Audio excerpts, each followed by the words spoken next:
सुनेत्रा पवारांचा आजपासून बारामतीत प्रचार. अजित पवारांना केलं अभिवादन. कन्हेरीतील हनुमान मंदिरातही घेतलं दर्शन. उपमुख्यमंत्री एकनाथ शिंदे आज धाराशिव दौऱ्यावर. शिंदेंच्या दौऱ्यापूर्वी शिवसेनेतील अंतर्गत वाद चव्हाट्यावर. अजित खोत यांची सरनाईक अजित पिंगळेंवर टीका.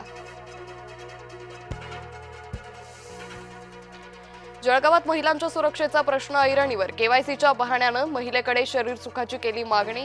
गोकुळ चव्हाणवर विनयभंगाचा गुन्हा दाखल. अर्थसंकल्पावरील चर्चेत सक्रियपणे सहभाग घ्या. मुंबई भाजपाकडून नवनिर्वाचित नगरसेवकांना सूचना. कामकाज सुरू असताना अनुपस्थित राहणं टाळण्याच्या सूचना. वेगळ्या विदर्भाच्या मागणीनं पुन्हा धरला जोर. विदर्भ राज्य आंदोलन समितीचा आंदोलनाचा इशारा. 1 मे रोजी नागपूरच्या व्हेरायटी चौकात आंदोलन. नगरपालिका निवडणुकीतील पराभव जिव्हारी. बीडमध्ये भाजप नगरसेविकेच्या पतीला भर रस्त्यात मारहाण. मारहाण करणाऱ्या 5 जणांविरोधात गुन्हा दाखल. आमगावात शिवसेनेचा शक्ती प्रदर्शन मेळावा. शेकडो कार्यकर्त्यांचा पक्षप्रवेश. मंत्री आशिष जयस्वाल गैरहजर.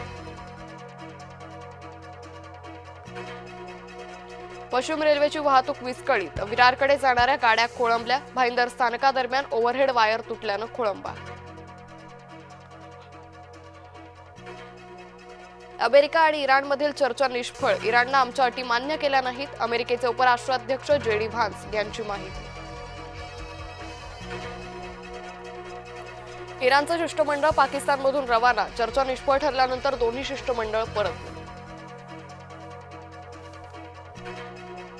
अमेरिकेवर इराणचा विश्वास नाही. पाकिस्तानात झालेल्या चर्चेवरही विश्वास नाही. इराणचे परराष्ट्र मंत्री अब्बास अराक्ची यांचं वक्तव्य.